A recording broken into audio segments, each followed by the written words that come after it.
Beshi, magandang tanghali po sa ating lahat. Ay nagluto po ako o gumagawa ako ng insaladang pako kasi may nakita ko sa palengking pako. So, sobra akong natakam nakita ko. Akala ko noon, yung doon pa ako sa Liti, yung pako ay damula nga nandyan nakapaligid sa may sapa or sa mga balon. Hindi ko akalain ganito pala kasarap ang pako pag ginawa mong salad o insalada.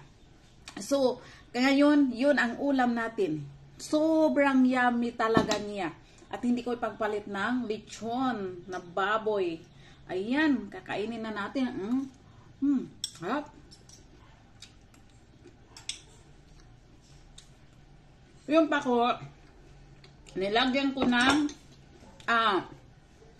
tinimplahan ng suka, kunting patis, asin, kunting sugar, tapos nilagyan ko ng kamatis, sibuyas, manggang hilaw, luya,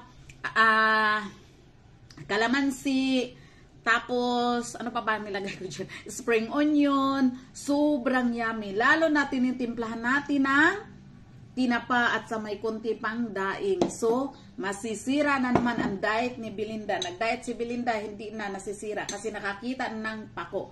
Sa atin, dyan sa Liti, ang daming pako, pero akala na